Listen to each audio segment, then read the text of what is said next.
सिंधु घाटी सभ्यता। सिंधु घाटी सभ्यता अंग्रेजी इंडस वैली सिविलाइजेशन विश्व की प्राचीन नदी घाटी सभ्यताओं में से एक प्रमुख सभ्यता थी। इस सभ्यता का उदय सिंधु नदी की घाटी में होने के कारण इसे सिंधु सभ्यता तथा इसके प्रथम उत्खनित एवं विकसित केंद्र हड़प्पा के नाम पर हड़प्पा सभ्यता आद्यैतिहासिक कालीन होने के कारण आद्यैतिहासिक भारतीय और सिंधु सरस्वती सभ्यता के नाम से भी जानी जाती है। सभ्यता का खोज। इस अज्ञात सभ्यता की खोज का श्रेय राय बहादुर दयाराम साहनी को जाता है। उन्होंने ही पुरातत्व सर्वेक्षण विभाग के महानिदेशक सर जॉन मार्शल के निर्देशन में 1921 में इस स्थान की खुदाई करवाई। लगभग एक वर्ष बाद 1922 में श्री राखल दास बनर्जी के नेतृत्व में पाकिस्तान के सिंध प्रांत के लरकाना जिले के मोहनजोदाड़ो में स्थित एक बौद्ध स्तूप की खुदाई के समय एक और स्थान का पता चला। सभ्यता का विस्तार। अब तक इस सभ्यता के अवशेष पाकिस्तान और भारत के पंजाब, सिंध, बलूचिस्तान, गुजरात, राजस्थान, हरियाणा, पश्चिमी उत्तर प्रदेश, जम्मू कश्मीर के भागों में पाए जा चुके हैं।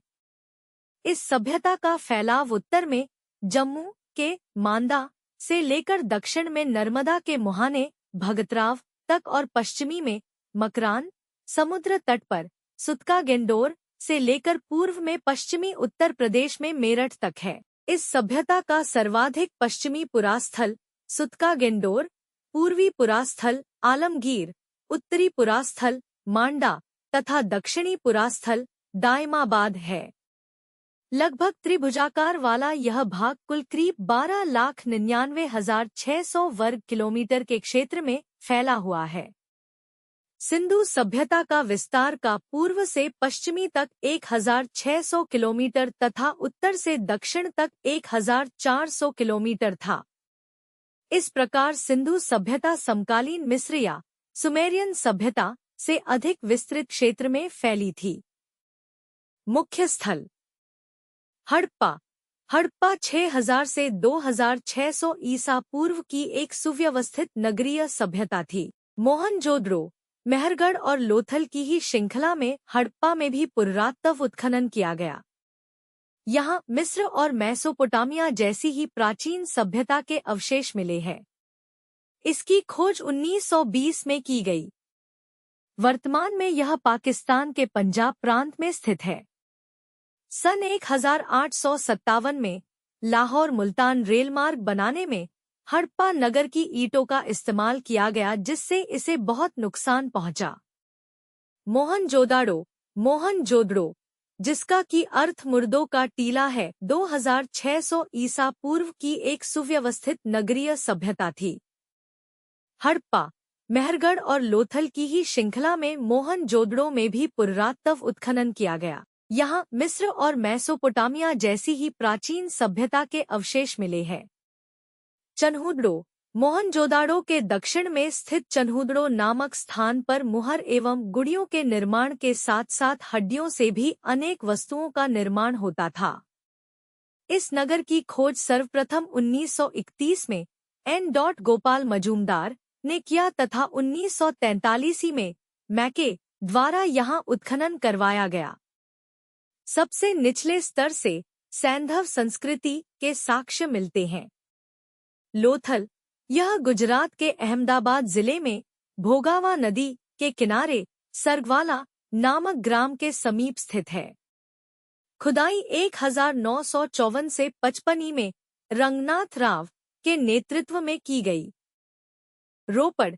पंजाब प्रदेश के रोपड़ जिले में सतलुज नदी के बाएं तट पर स्थित है। यहाँ स्वतंत्रता प्राप्ति के पश्चात सर्वप्रथम उत्खनन किया गया था। इसका आधुनिक नाम रूपनगर था। 1950 में इसकी खोज बी. लाल ने की थी। कालीबंगा। यह स्थल राजस्थान के गंगानगर जिले में घग्घर नदी के बाएं तट पर स्थित है। खुदाई 1953 में बी. लाल एवं बी. के थापड़ द्वारा कराई गई। यहाँ पर प्राक हड़प्पा एवं हड़प्पाकालीन संस्कृति के अवशेष मिले हैं। सूरकोटदा, यह स्थल गुजरात के कच्छ जिले में स्थित है। इसकी खोज 1964 में जगपति जोशी ने की थी। इस स्थल से सिंधु सभ्यता के पतन के अवशेष परिलक्षित होते हैं। आलमगीरपुर, मेरठ, पश्चिम उत्तर प्रदेश के मेरठ जिले में यमुना की सहायक हिंडन नदी पर स्थित इस पुरास्थल की खोज 1958 में यज्ञदत्त शर्मा द्वारा की गई। रंगपुर, गुजरात, गुजरात के काठियावाड़ प्राय द्वीप में भादर नदी के समीप स्थित इस स्थल की खुदाई 1953 से 54 में रंगनाथ राव द्वारा की गई। यहाँ पर पूर्व हड़प्पा कालीन संस्कृति के अवशेष मिले हैं। यहाँ मिले कच्ची ईंटों के दुर्ग, नालियां, मृदभांड, बाट, पत्थर के फलक आदि महत्वपूर्ण हैं। यहाँ धान की भूसी के ढेर मिले हैं। यहाँ उत्तरोत्तर हड़प्पा संस्कृति के साक्ष्य मिलते हैं। बनावली, हरियाणा, हरियाणा के हिसार जिले में स्थित 2 सांस्कृतिक अवस्थाओं के अवशेष मिले हैं। हड़प्पा पूर्व एवं हड़प्पाकालीन इस स्थल की खुदाई 1973 से 74 में रविंद्र सिंह विष्ट के नेतृत्व में की गई। अली मुराद, सिंध प्रांत में स्थित इस नगर से कुआं, मिट्टी के बर्तन, कार्निलियन के मनके एवं पत्थरों से निर्मित एक विशाल दुर्ग के अवशेष मिले हैं। इसके अतिरिक्त इस स्थल से बैल की लघु मृण मूर्ति एवं कांसे की कुल्हाड़ी भी मिली है। सुतका गेंडोर, दक्षिण बलूचिस्तान, यह स्थल दक्षिण बलूचिस्तान में दाश्त नदी के किनारे स्थित है। हड़प्पाकालीन सभ्यता से संबंधित कुछ नवीन क्षेत्र खरवी, अहमदाबाद, कुनुतासी, गुजरात, बालाकोट, बलूचिस्तान, अल्लाहदीनो, अरब महासागर, भगवानपुरा, हरियाणा, देसलपुर, गुजरात, रोजदी, गुजरात। नगर निर्माण योजना। इस सभ्यता की सबसे विशेष बात थी यहाँ की विकसित नगर निर्माण योजना। इस सभ्यता के महत्वपूर्ण स्थलों के नगर निर्माण में समरूपता थी। नगरों के भवनों के बारे में विशिष्ट बात यह थी कि ये जाल की तरह विन्यस्त थे। नगर निर्माण एवं भवन निर्माण। सभी प्रमुख नगर जिनमें हड़प्पा, मोहनजोदड़ो, चन्हुद्रो, लोथल तथा कालीबंगा सभी प्रमुख नगर नदियों के तट पर बसे थे। इन नगरों में सुरक्षा के लिए चारों ओर परकोटा दीवार का निर्माण कराया जाता था। प्रत्येक नगर में चौड़ी एवं लंबी सड़कें थी। चौड़ी सड़कें एक दूसरे शहरों को जोड़ती थी। सिंधु घाटी सभ्यता में कच्चे पक्के, छोटे बड़े सभी प्रकार के भवनों के अवशेष मिले हैं। भवन निर्माण में सिंधु सभ्यता के लोग दक्ष थे। इसकी जानकारी प्राप्त भवनावशेषों से होती है। इनके द्वारा निर्मित मकानों में सुख सुविधा की पूर्ण व्यवस्था थी। भवनों का निर्माण भी सुनियोजित ढंग से किया जाता था। प्रकाश व्यवस्था के लिए रोशनदान एवं खिड़कियां भी बनाई जाती थी। रसोई घर, स्नानगृह, आंगन एवं भवन कई मंजिल के होते थे। दीवार रिटों से बनाई जाती थी। भवनों, घरों में कुएं भी बनाए जाते थे। लोथल में रिटों से बना एक हौज मिला है। विशाल स्नानागार। मोहनजादेडो में उत्खनन से एक विशाल स्नानागार मिला जो अत्यंत भव्य है। स्नानकुंड से बाहर जल निकासी की उत्तम व्यवस्था थी। समय समय पर जलाशय की सफारी की जाती थी। स्नानागार के निर्माण के लिए उच्च कोटि की सामग्री का प्रयोग किया गया था। इस कारण आज भी 5000 वर्ष बीत जाने के बाद उसका अस्तित्व विद्यमान है। अन्न भंडार। हड़प्पा नगर के उत्खनन में यहाँ के किले के राजमार्ग में दानों ओर 6 से 6 की पंक्तियों वाले अन्न भंडार के अवशेष मिले हैं। अन्न भंडार की लंबाई 18 मीटर व चौड़ाई 7 मीटर थी। इसका मुख्य द्वार नदी की ओर खुलता था। ऐसा लगता था कि जलमार्ग से अन्न लाकर यहाँ एकत्रित किया जाता था। संभवत उस समय इस प्रकार के विशाल अन्न भंडार ही राजकीय कोषागार के मुख्य रूप थे। जल निकास प्रणाली। सिंधु घाटी की जल निकास की योजना अत्यधिक उच्च कोटि की थी। नगर में नालियों का जाल बिछा हुआ था। सड़क और गलियों के दोनों ओर रिटों की पक्की नालियां बनी हुई थी। मकानों की नालियों सड़कों या गलियों की नालियों से मिल जाती थी। नालियों को रिटों और पत्थरों से ढकने की भी व्यवस्था थी। इन्हें साफ करने स्थान स्थान पर गड्ढे या नलकूप बने हुए थे। इस नलकूपों में कूड़ा करकट जमा हो जाता था और नालियों का प्रवाह अवरुद्ध नहीं होता था। नालियों के मोड़ों और संगम पर रिटों का प्रयोग होता था। सड़कें। सिंधु सभ्यता में सड़कों का जाल नगर को कई भागों में विभाजित करता था। सड़कें पूर्व से पश्चिम एवं उत्तर से दक्षिण की ओर जाती हुई एक दूसरे को समकोण पर काटती थी। मोहनजोदाड़ो में पाए गए मुख्य मार्गों की चौड़ाई लगभग 9.15 मीटर एवं गलियां करीब 3 मीटर चौड़ी होती थी। सड़कों का निर्माण मिट्टी से किया गया था। सड़कों के दोनों ओर नालियों का निर्माण पक्की ईंटों द्वारा किया गया था और इन नालियों में थोड़ी थोड़ी दूर पर मानुस मोखे बनाए गए थे। नलियों के जल निकास का इतना उत्तम प्रबंध किसी अन्य समकालीन सभ्यता में नहीं मिलता। सामाजिक जीवन। हड़प्पा जैसी विकसित सभ्यता एक मजबूत कृषि ढांचे पर ही पनप सकती थी। हड़प्पा के किसान नगर की दीवारों के समीप नदी के पास मैदानों में रहते थे। यह शिल्पकारों, व्यापारियों और अन्य शहर में रहने वालों के लिए अतिरिक्त अन्न पैदा करते थे। कृषि के अलावा ये लोग बहुत सी अन्य कलाओं में भी विशेष रूप से निपुण थे। घरों के आकारों में भिन्नता को देखते हुए कुछ विद्वानों का मत है कि हड़प्पा समाज वर्गों में बंटा था। भोजन। हड़प्पा संस्कृति के लागे भोजन के रूप में गेहूं, चावल, तिल, मटर आदि का उपयोग करते थे। लोग मांसाहारी भी थे। विभिन्न जानवरों का शिकार कर रखते थे। फलों का प्रयोग भी करते थे। खुदारी से बहुत सारे ऐसे बर्तन मिले हैं जिनसे आकार एवं प्रकार से खाद्य व पेय सामग्रियों की विविधता का पता लगता है। पीसने के लिए चक्की का प्रयोग करते थे। वस्त्र। सिंधु घाटी के निवासियों की वेशभूषा के संबंध में कहा जाता है कि महिलाएं घाघरा साड़ी एवं पुरुष धोती एवं पगड़ी का प्रयोग करते थे। स्वयं हाथ से धागा बुनकर वस्त्र बनाते थे। आभूषण एवं सौंदर्य प्रसाधन। स्त्री पुरुष दोनों आभूषण धारण करते थे। आभूषणों में हार, कंगन, अंगूठी, कर्णफूल, भुजबंद, हंसली, कड़े, करधनी, पायजेब आदि विशेष उल्लेखनीय है।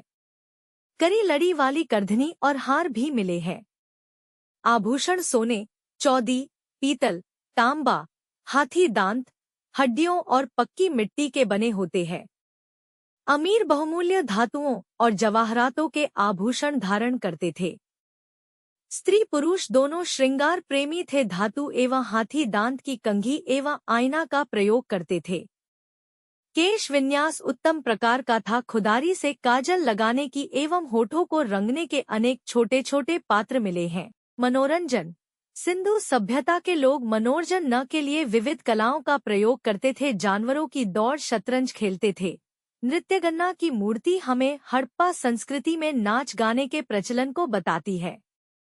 मिट्टी एवं पत्थर के पांसे मिले हैं। प्रौद्योगिकी ज्ञान। सिंधु सभ्यता के लोगों का भवन निर्माण, विशाल अन्न भंडार, जल निकासी व्यवस्था, सड़क व्यवस्था देखकर उनकी तकनीकी ज्ञान बहुत रहा होगा, ऐसा अनुमान लगाया जाता है। वे मिश्रित धातु बनाना जानते थे। उनकी मूर्तियों एवं आभूषण बहुत खूबसूरत थे। मृतक कर्म। इस काल में भी शवों के जमीन में दफनाया जाता था। शवों के साथ पुरा पाषाण काल के समान भोजन, हथियार, गृहपात्र तथा अन्य उपयोगी वस्तुएं भी साथ में रख दी जाती थी। मृतकों की कब्रों के ऊपर बड़े बड़े पत्थर भी रख दिए जाते थे, जिनको रखने का मुख्य उद्देश्य मृतकों को सम्मान देना था।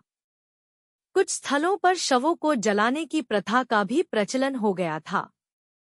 जब शव जल जाता था तो उसकी राख को मिट्टी के बने घड़ों में रखकर सम्मान के साथ जमीन में गाड़ दिया जाता था। चिकित्सा विज्ञान। सिंधु सभ्यता के निवासी विभिन्न औषधियों से परिचित थे तथा हिरण, बारहसिंघे के सींगों, नीम की पत्तियों एवं शिलाजीत का औषधियों की तरह प्रयोग करते थे। उल्लेखनीय है कि सिंधु सभ्यता में खोपड़ी की शल्य चिकित्सा के उदाहरण भी काली बंगा एवं लोथल से प्राप्त होते हैं। समुद्र फेन, झाग भी औषधि के रूप में प्रयोग में लाया जाता था। आर्थिक जीवन, कृषि एवं पशुपालन आज के मुकाबले सिंधु प्रदेश पूर्व में बहुत उपजाऊ था। सिंधु की उर्वरता का एक कारण सिंधु नदी से प्रतिवर्ष आने वाली बाढ़ भी थी। गांव की रक्षा के लिए खड़ी पकी ईंट की दीवार इंगित करती है, बाढ़ हर साल आती थी। यहाँ के लोग बाढ़ के उतर जाने के बाद नवंबर के महीने में बाढ़ वाले मैदानों में बीज बो देते थे और अगली बाढ़ के आने से पहले अप्रैल के महीने में गेहूं और जौ की फसल काट लेते थे। यहाँ कोई फावड़ा या फाल तो नहीं मिला है, लेकिन कालीबंगा की प्राखड़पा सभ्यता के जो कूंट हलरेखा मिले हैं उनसे आभास होता है कि राजस्थान में इस काल में हल जोते जाते थे। सिंधु घाटी सभ्यता के लोग गेहूं, जौ, राई, मटर, ज्वार आदि अनाज पैदा करते थे। वे दो किस्म की गेहूं पैदा करते थे। बनावली में मिला जौ उन्नत किस्म का है। इसके अलावा वे तिल और सरसों भी उपजाते थे। सबसे पहले कपास भी यहीं पैदा की गई। इसी के नाम पर यूनान के लोग इस सिंडन कहने लगे। हड़प्पा योन तो एक कृषि प्रधान संस्कृति थी, पर यहाँ के लोग पशुपालन भी करते थे। बैलगाय, भैंस, बकरी, भेड़ और सुअर पाला जाता था। हड़प्पाई लोगों को हाथी तथा गैंडे का ज्ञान था। व्यापार, यहाँ के लोग आपस में पत्थर, धातु शल्क, हड्डी आदि का व्यापार करते थे। एक बड़े भूभाग में ढेर सारी सील, मृन्मुद्रा, एकरूप लिपि और मानकीकृत माप तौल के प्रमाण मिले हैं। वे चक्के से परिचित थे और संभवतः आजकल के इक्के, रथ जैसा कोई वाहन प्रयोग करते थे। ये अफगानिस्तान और ईरान, फारस से व्यापार करते थे। उन्होंने उत्तरी अफगानिस्तान में एक वाणिज्यिक उपनिवेश स्थापित किया, जिससे उन्हें व्यापार में सहूलियत होती थी। बहुत सी हड़प्पाई सील मेसोपोटामिया में मिली है, जिनसे लगता है कि मेसोपोटामिया से भी उनका व्यापार संबंध था। मेसोपोटामिया के अभिलेखों में मेलुहा के साथ व्यापार के प्रमाण मिले हैं। साथ ही दो मध्यवर्ती व्यापार केंद्रों का भी उल्लेख मिलता है, दलमुन और माकन। दिलमुन की पहचान शायद फारस की खाड़ी के बहरीन के की जा सकती है। उद्योग धंधे, यहाँ के नगरों में अनेक व्यवसाय धंधे प्रचलित थे। मिट्टी के बर्तन बनाने में ये लोग बहुत कुशल थे। मिट्टी के बर्तनों पर काले रंग से भिन्न भिन्न प्रकार के चित्र बनाए जाते थे। कपड़ा बनाने का व्यवसाय उन्नत अवस्था में था। उसका विदेशों में भी निर्यात होता था। जौहरी का काम भी उन्नत अवस्था में था। मनके और ताबीज बनाने का कार्य भी लोकप्रिय था। अभी तक लोहे की कोई वस्तु नहीं मिली है, अतः सिद्ध होता है कि इन्हें लोहे का ज्ञान नहीं था। कला का विकास, मूर्तिकला या प्रतिमाएं। हड़प्पा सभ्यता के लोग धातु की सुंदर प्रतिमाएं बनाते थे। इनका सबसे सुंदर नमूना कांसे की बनी एक नर्तकी की मूर्ति है। खुदारी में सेलखड़ी की बनी एक दाढ़ी वाले पुरुष की एक अर्ध प्रतिमा प्राप्त हुई है। उसके बान्ये कंधे से दाहिने हाथ के नीचे तक एक अलंकृत दुशाला और माथे पर सरबंद है। पत्थर की बनी हुई दो पुरुषों की प्रतिमाएं हड़प्पा की लघु मूर्तिकला का उदाहरण है। चित्रकला, अनेक बर्तनों तथा मोहरों पर बने चित्रों से ज्ञात होता है कि सिंधु घाटी के लोग चित्रकला में अत्यधिक प्रवीण थे। मोहरों पर सांडों और भैंसों की सर्वाधिक कलापूर्ण ढंग से चित्रकारी की गई है। वृक्षों के भी चित्र बनाए गए हैं। मुद्रा कला, हड़प्पा की खुदारी में विभिन्न प्रकार की मुद्राएं मिली है। ये मुद्राएं वर्गाकार आकृति की है, जिन पर एक ओर पशुओं के चित्र बने हैं तथा दूसरी ओर लेख है। ये हाथी दांत व मिट्टी के लगभग 3600 मुहरें प्राप्त हुई है। धातु कला, सिंधु सभ्यता की कलाओं में धातु कला, जिसमें विशेष स्वर्ण कला का उल्लेख मिलता है। यहाँ के सोनारों द्वारा गलारी, ढलारी, नक्काशी जोड़ने आदि का कार्य किया जाता था। सिंधु काल की कलाकृतियां इतनी विलक्षण और मनोहर है कि ऐसी कारीगरी पर आज का सुनार भी गर्व कर सकता है। पात्र निर्माण कला। खुदारी में अनेक ताम्र एवं मिट्टी के पात्र मिले हैं जो बहुत सुंदर एवं उच्च कोटि के हैं। यह वर्गाकार, आयताकार, गोलाकार में मिले हैं। ये पानी भरने एवं अनाज रखने के काम आते थे। ताम्रपात्र निर्माण कला। खुदारी में अनेक तांबे के पात्र मिले हैं। ये वर्गाकार, आयताकार में है जिसमें चित्रकारी है। वस्त्र निर्माण कला। सिंधु सभ्यता की खुदारी की गैर तो तकलियों प्राप्त हुई है जिनसे सूत काटने के काम में भी यहाँ के निवासी निपुण थे। नृत्य तथा संगीत कला। इस बात के भी प्रमाण है कि सिंधुवासी नृत्य तथा संगीत से परिचित थे। पहले हम कांसे की बनी एक नर्तकी की मूर्ति का उल्लेख कर आए हैं। इससे स्पष्ट है कि सिंधु प्रदेश में नृत्य कला का प्रचार था। इस मूर्ति की भावभंगिमा वैसी ही हृदयग्राही है जैसी कि ऐतिहासिक युग की मूर्तियों में देखने को मिलती है। बर्तनों पर कुछ ऐसे चित्र मिले हैं जो ढोल और तबले से मिलते जुलते हैं। अनुमान है कि सिंधुवासी वाद्ययंत्र भी बनाना जानते थे। लिपि या लेखन कला। मेसोपोटामिया के निवासियों की तरह हड़प्पा वासियों ने भी लेखन कला का विकास किया। यद्यपि इस लिपि के पहले नमूने 1853 में प्राप्त हुए थे पर अभी तक विद्वान इसका अर्थ नहीं निकाल पाए हैं। कुछ विद्वानों ने तो इसे पढ़ने के लिए कंप्यूटर का भी उपयोग किया पर वह भी असफल है। इस लिपि का द्रविड़, संस्कृत या सुमेर की भाषाओं से संबंध स्थापित करने के प्रयत्नों का भी कोई संतोषजनक परिणाम नहीं निकला है। हड़प्पा की लिपि को चित्रलिपि माना जाता है। इस लिपि में हर अक्षर एक चित्र के रूप में किसी ध्वनि, विचार या वस्तु का प्रतीक होता है। लगभग 400 ऐसे चित्रलेख देखने में आए हैं। यह लिपि अभी तक पढ़ी नहीं जा सकी है। हम हड़प्पा संस्कृति के साहित्य, विचारों या शासन व्यवस्था के विषय में अधिक नहीं कह सकते हैं। पढ़ना व लिखना शायद एक वर्ग तक सीमित था। धार्मिक जीवन। हड़प्पा के लोग एक ईश्वरीय शक्ति में विश्वास करते थे। शिव की पूजा। मोहनजोदड़ो से मैके को एक मुहर प्राप्त हुई जिस पर अंकित देवता को मार्शल ने शिव का आदि रूप माना। आज भी हमारे धर्म में शिव की सर्वाधिक महत्ता है। मातृ देवी की पूजा। सैंधव संस्कृति से सर्वाधिक संख्या में नारी मृण्य मूर्तियां मिलने से मातृ देवी की पूजा का पता चलता है। यहाँ के लोग मातृ देवी की पूजा पृथ्वी की उर्वरा शक्ति के रूप में करते थे।